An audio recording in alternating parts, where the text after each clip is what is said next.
Jesus stories, facts or fictions? Will the real Jesus please step forward?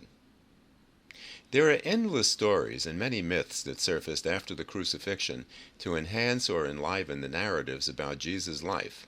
Some may be accurate, but others may be fantasies, wishful thinking, or miraculous stories to support preferred beliefs. There are so many gaps in Jesus' biography that believers can take tidbits of information and spin them into tales to fill the gaps. But are they facts or fictions? The actual historical facts about Jesus range from about sparse to nil, prompting some to ask the question, did Jesus even exist? Or was he a mythical invention? Historians aren't much help. The Roman Jewish historian Flavius Josephus, who wrote extensively about life in Judea at the time of Jesus, makes only a brief reference to Rabbi Jesus. Some critics say that church officials later embellished Josephus's brief mention. It was an embarrassment to have such a short mention. And we learn very little in the biblical account of Jesus' life, which opens the floodgates for speculation, spin, and flights of fancy.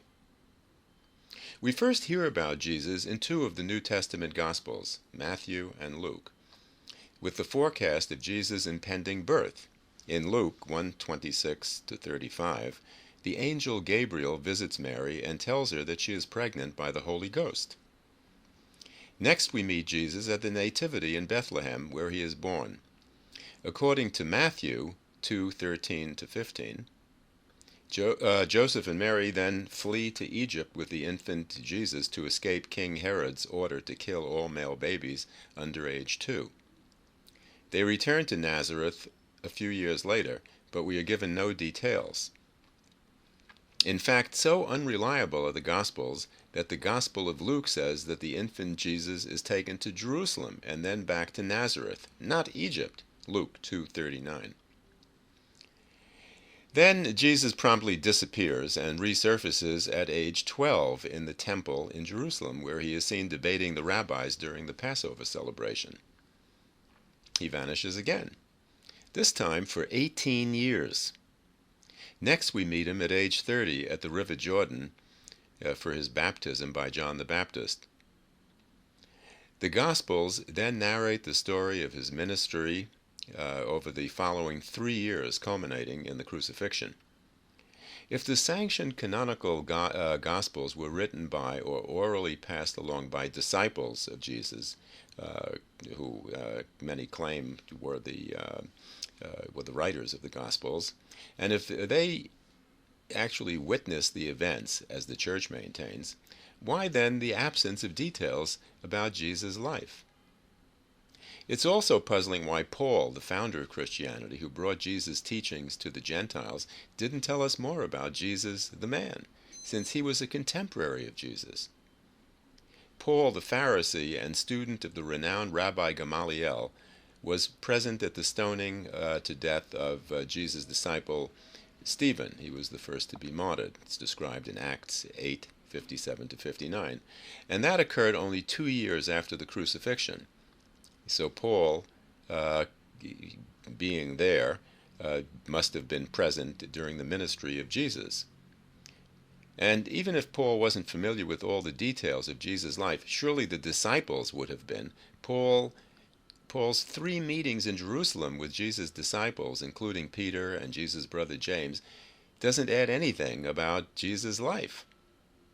Why does Paul, the champion of Jesus and his teachings, tell only Paul's stories and no Jesus' stories? So we are left with a matrix of unconnected dots, a matrix that demands more dots and more connections in order to reconstruct the complete picture. But despite this dearth of information and connections, there is no shortage of detailed accounts of Jesus. But again, are they facts or fictions? You can take your pick from the smorgasbord of stories told by scholars, theologians, novelists, lay, quote, experts, and the man and woman in the street. Everybody has an opinion. Let's review some of the entertaining speculations. Jesus never died on the cross, wrote Schoenfeld in his popular 1965 book called The Passover Plot. Others have speculated that Jesus either wasn't crucified or survived the crucifixion. Did Jesus continue to live and then migrate to India, as some say, where he influenced or absorbed Indian Vedic philosophy that God is within and, quote, all is one, connected by a universal consciousness? In another account, Jesus brought his teachings from India to Egypt, where he initiated the Gnostic philosophy that produced the Gnostic Gospels, which the church later condemned and attempted to destroy. I'll have more to say about that a bit later. According to the Book of Mormon, Jesus visited America after the crucifixion. How about that? Then there's Tony Bushby's book, The Bible Fraud, that purports to tell, quote, the truth about Rabbi Jesus and his twin brother, their birth, marriages, and deaths. It's an exotic tale of Torah secrets and conspiracies far removed from the New Testament accounts. Then what about Jesus' sexuality? Was he sleeping with Mary Magdalene, as graphically described in Jose Saramago's imaginative novel, The Gospel According to Jesus Christ? Or did the relationship go even further? A central theme of Dan Brown's best-selling novel, The Da Vinci Code, is that Jesus and Mary Magdalene were married and had a child, Sarah. In contrast to that thesis, Anglican priest Ostreicher, Paul Ostreicher, offers evidence, and this is what he has said, that Jesus was gay. Then Anglican priest Bruce Chilton, in his book Rabbi Jesus, states forthrightly that Jesus was Jewish to the core. Chilton wrote, "It became clear to me that everything Jesus did was as a Jew, for Jews, and about Jews." Other scholars, both Christian and Jewish, have agreed. Yet classical, medieval, and Renaissance artworks that represented Jesus tell a different story, in which you will not find a hint of any Jewish connection in Jesus' identity. These artworks invented a totally Christian Jesus, transforming Jesus and his family into fair-skinned, blonde, latter-day Christians residing in palatial settings, surrounded by latter-day Christian saints and Christian artifacts, totally alien to their origins as Orthodox working-class Jews in a rural village in Galilee. Nowhere are the debates about Jesus more heated than in the 2,000-year-old controversy about who killed Jesus. The early church claimed that the Jews collectively killed Jesus, one of the most illogical and bizarre notions, considering that all of Jesus' devotees were Jewish. In fact, without his Jewish followers, no one would have ever heard of Jesus or Christianity. Trumping the notion that the Jews did it, the church conveniently ignored what is explicitly reported in the canonical Gospels, that God killed Jesus. You can listen to my YouTube video in which I elaborate on that. Jesus states over and over that he is following God's commandment as part of a divine prophecy. In other words, he says that it had to happen that way.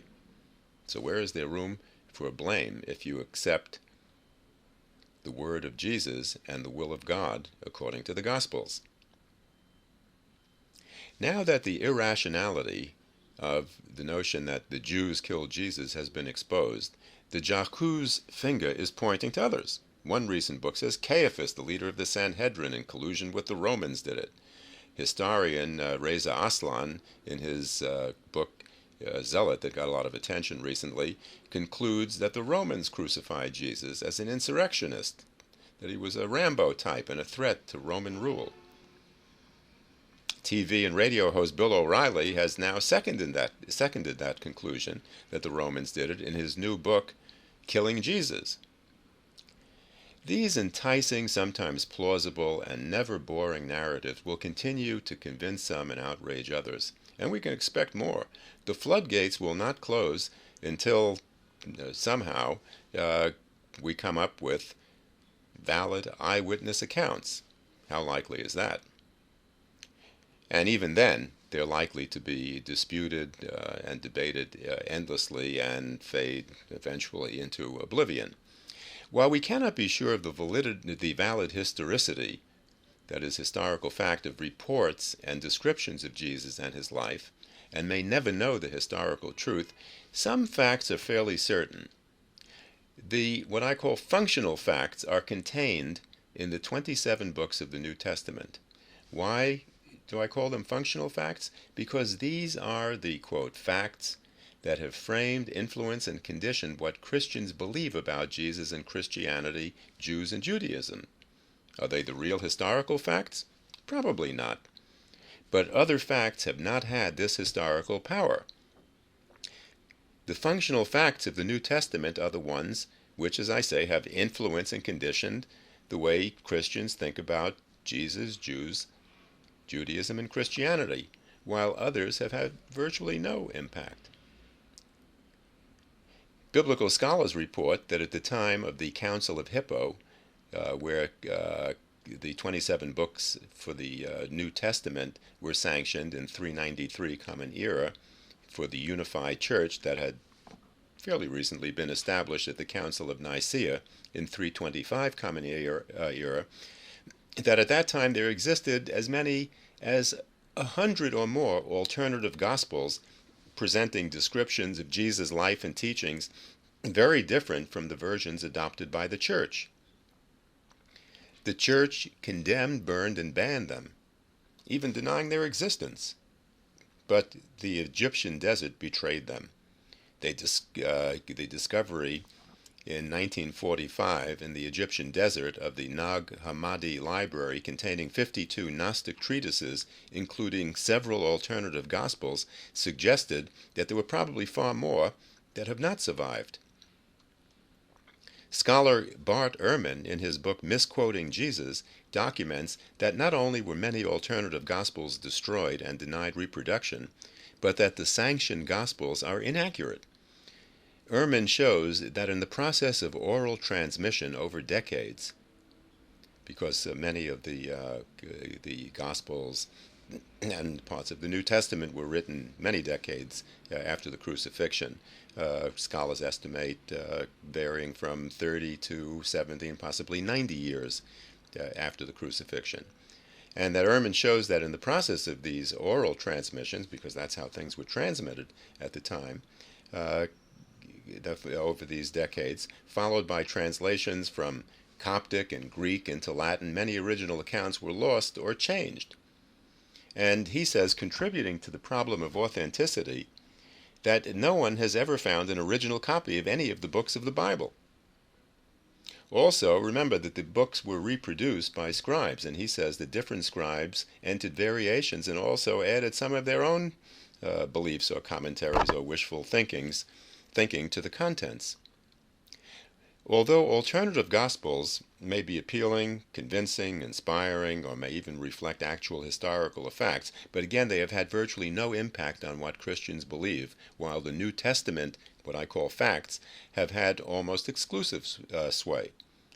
And you can ask the man and woman in the street about the alternative gospels, what do you think about the gospels of Thomas, Philip, or Mary? And don't expect a response other than a very, very puzzled look. But as I argue in Jesus Uncensored, Restoring the Authentic Jew, the functional facts of the canonical Gospels and the rest of the New Testament have been misread and misinterpreted. Moreover, the distortions were driven historically by Christian and Jewish leaders who were very intent on imposing wedges to distance and separate the two faiths as completely different and religions apart. In that process, Jesus, the authentic, dedicated, practicing Jew, was lost. Restoring Jesus' Jewish identity will set a firm foundation for Christians and Jews to celebrate a shared heritage despite differences. For more information about Jesus Uncensored, Restoring the Authentic Jew, visit my website, bernardstar.com. That's BernardStarr, STARR.com. And for information about the art exhibit that I'm organizing, Putting Judaism Back in the Picture Toward Healing the Christian-Jewish Divide, visit JewishJesusArt.com. That's JewishJesusArt.com. Thanks for listening, and join me again for more. I'm Dr. Bernard Starr.